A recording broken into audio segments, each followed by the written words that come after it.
미국의 3대 음악 시상식이라고 하면 빌보드, 아메리칸 뮤직 어워드, 그래미를 꼽습니다. 얼마 전 방탄소년단은 이 3대 음악 시상식 중 하나인 아메리칸 뮤직 어워드에서 대상격인 올해의 아티스트 상을 수상했습니다. 방탄이 내년 초에 있을 그래미까지 잡는다면 그랜드슬램을 달성하는 것이기도 한데요. 이번 아메리칸 뮤직 어워드의 방탄 관련 뉴스는 영미권을 중심으로 수많은 외신들이 다뤘습니다. 오늘은 우선 짧게 아메리칸 뮤직 어워드와 관련된 여러 외신들의 반응들을 살펴보도록 하겠습니다. 아울러 미국의 포춘지에서 최근에 다룬 한국 관련 분석 기사도 가져와 봤습니다. 포춘지 기사의 경우 이전에 소개드린 다른 외신 기사들과 그 내용이 상당 부분 겹치는데요. 따라서 중복되는 부분은 빼고 새로운 내용 위주로만 소개드리도록 하겠습니다. 우선 북미 지역에서 아메리칸 뮤직 어워드와 관련해 가장 많이 본 USA 투데이 기사는 방탄소년단 기적이라는 제목으로 다음의 내용을 전합니다. 방탄소년단은 아메리칸 뮤직 어워드에서 멋진 밤을 보냈습니다. 어쩌면 기적의 밤이었을지 모릅니다. 그러면서 이후 RM의 수상 소감을 그대로 전합니다. Years ago, we gave this first time ever TV live performance. This stage, AMAs, it was DNA. We were too excited and nervous at time. It's been a long and amazing ride since then, but nobody could have ever bet on the odds of us standing here and receiving this award. Except your army. 7 boys from Korea, united by love for music, met the love and support from all the armies all over the world. 네네.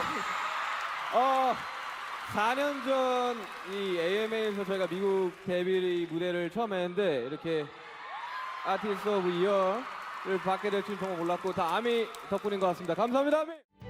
CNN은 열광적인 현장 분위기도 전했는데요. 진행자인 카디비가 콜드플레이와 방탄소년단을 소개했을 때 카디비의 목소리는 거의 들리지 않을 정도로 열광적인 반응이었다고 말합니다. 빌보드의 경우 방탄소년단과 테일러 스위프트가 이번 아메리칸 뮤직 어워드에서 기록을 새롭게 세운 아티스트라 소개하며 기사를 시작합니다. 방탄소년단은 2년 연속 올해의 아티스트상을 수상했던 원 디렉션 이후 그룹으론 처음으로 이 상을 수상합니다. 또한 방탄소년단은 3년 연속 인기 팝듀오 그룹상도 수상했습니다. 이는 1974년 처음 이 상이 개설된 이래로 3년 연속 수상한 세 번째 그룹입니다. 방탄소년단은 빌보드 핫백에서 10주 동안 1위를 기록한 버터로 가장 좋아하는 팝상을 수상합니다. 버터의 기록은 올해까지 그 어떤 싱글보다 긴 시간 동안 1위를 차지한 겁니다. 아울러 이로써 방탄소년단은 3개의 상을 받았고 이번 시상식에서 가장 많은 상을 받은 세 팀에 속했다고 빌보드는 전합니다. 그 밖에도 영국의 BBC, 보그, NME 등에서도 비중 있게 이번 시상식을 다뤘습니다. 당연히 관련 기사들은 모두 방탄소년단을 가장 처음에 언급하며 시작했습니다. 여기서 재밌는 점이 하나 발견되는데요. 우리 언론들은 관련 보도에서 거의 항상 아시아인 최초라는 수식어를 붙입니다.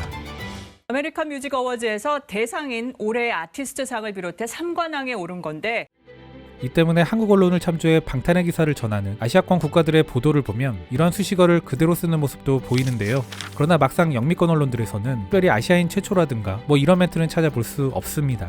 방탄이 수상한 올해의 아티스트상은 그 시대의 팝의 대표 얼굴을 의미합니다.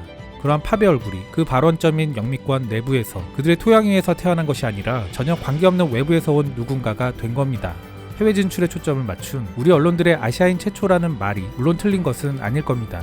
다만 팝 시장 내부의 기반이 완전히 달라진 사건으로 강조하는 게 더 중요한 부분이지 않을까 싶습니다.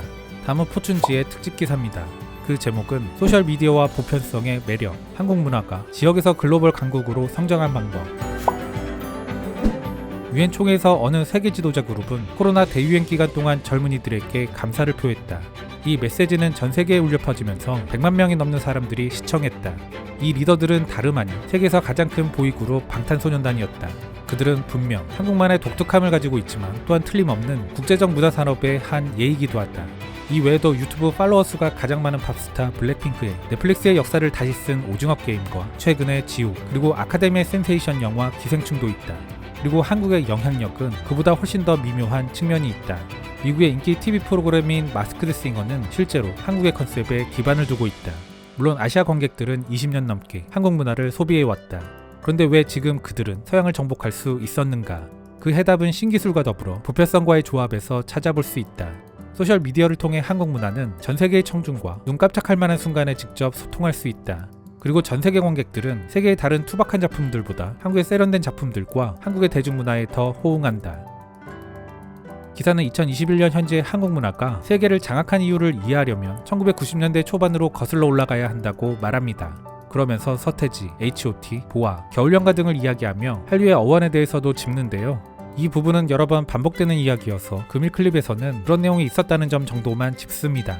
이후 기사는 한국의 대중문화가 아시아를 넘어 세계를 장악하게 된 이유를 탐색합니다. 2010년대는 한국의 대중문화가 한 단계 도약한 시기였다. 한국인들은 전통적인 미디어를 뚫는 것이 거의 불가능에 가깝다는 것을 깨달았다. 그래서 그들은 중개자를 피하고 새로운 도구를 사용해 청중에 바로 가기로 결정한다. K-POP 아티스트와 K-드라마 배우들은 유튜브, 트위터 및 기타 소셜미디어 채널을 통해 팬층에 다가가기 시작했다. 기본적으로 한국의 팬들은 아이돌이 친근하게 다가오거나 직접적으로 대화할 수 있기를 기대한다. 이는 전 세계 팬들도 마찬가지라는 것이 증명됐다. 서양의 거대 미디어 경영진들이 방탄소년단 이야기를 하기 전 이미 이 밴드는 소셜미디어 채널을 통해 전 세계 관객에게 다가가고 있었다. 이는 한국의 다른 메가스타들도 마찬가지였다.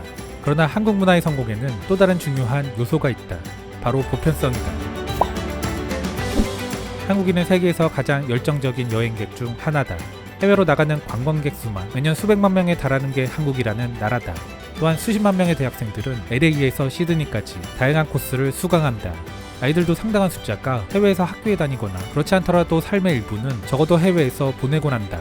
그러면서 한국인들은 정신건강과 불평등에서부터 사랑과 이별에 이르는 주제가 보편적이라는 것을 잘 알고 있다. 예를 들어 기생충이 표현하는 한국의 빈부격차는 유럽과 같은 다른 선진국도 마찬가지인 것이다. 그리고 여기에 한국은 세계에 전할 자신만의 이야기도 가지고 있다. 일부 비평가들은 한국 정부가 자금 지원과 수출 지원을 통해 한류의 성공을 제작했다고 주장한다. 그러나 세계에는 한국과 유사한 정책을 가지고 있는 수십 개의 정부가 있다. 그러나 그들의 문화산업은 한국처럼 세계를 휩쓸고 있는 결과물을 내지 못한다. 한국 문화가 10년 전만 해도 상상할 수 없었던 높이에 도달하며 계속해서 상승하는 근본적인 이유. 이를 이해하려면 한국의 예술가와 그들이 새로운 아이디어를 상상하는 방식을 살펴봐야 하는 것이다. 여기에 더해 소셜미디어의 중요성을 일찍부터 파악한 업계 사람들과 이야기해라. 그리고 한국이 다른 선진국 사회를 어떠한 방식으로 반영하고 있는지도 확인해라. 바로 그곳에 한국을 아시아의 확실한 문화 강국이자 세계 최대의 문화 강국으로 만든 혼합된 해답이 있다. 금일 소개드린 포춘의 기사에서 인상 깊었던 부분은 정부 투자만으로 이런 성과를 거둘 수는 없다는 점, 이를 짚은 부분입니다. 다편적 인식에서 벗어나야 해답을 얻을 수 있다는 건데요. 경제지나 비즈니스 전문지들의 경우에는 더욱 국가 전략이나 투자의 관점에서 이슈들을 풀어내는 모습을 많이 봐왔기 때문에 개인적으로는 더 남다르게 느껴졌던 부분입니다. 그러고 보면 최근에는 국가 육성론에서 좀 벗어난 기사들이 많이 나옵니다. 그것도 뉴욕타임즈, 워싱턴 포스트, BBC, 포춘 등 세계적으로 인정받는 핵심 매체들 중심으로 나온다는 게 주목할 만한 부분입니다. 물론 정부의 투자와 지원이 있었던 것은 분명한 사실이지만 다만 그것이 전부인 양 다뤄왔던 게 외신들이 한류를 보는 주된 관점이었습니다. 한편 최근 넷플릭스 드라마 순위를 보면 세계에서 가장 많이 본 탑10 드라마 중 무려 4개가 한국 작품입니다. 이런 모습을 보면 비현실적이라는 느낌마저 드는데요. 방탄 때도 그렇고 기생충 때도 그렇고 그 이전으로 올라가서는 싸이, 또 그 이전의 대장금 등 뭔가 우리의 대중문화가 생각할 수 있는 범위를 뛰어넘어 계속해서 벽을 깨나가는 것 같다는 느낌입니다. 지금의 영국이 가진 대중문화 분야에서의 영향력, 그 시작점이었던 1960년대 브리티시 인베이전을 빗댄 코리아 인베이전이라는 제목의 기사가 외신에서 나오는 게 요즘입니다. 그래서 어찌 보면 우리의 대중문화 분야에서 매우 중요하면서도 역사적인 시기를 우리는 지나고 있는 것은 아닐까, 그런 생각도 해봅니다.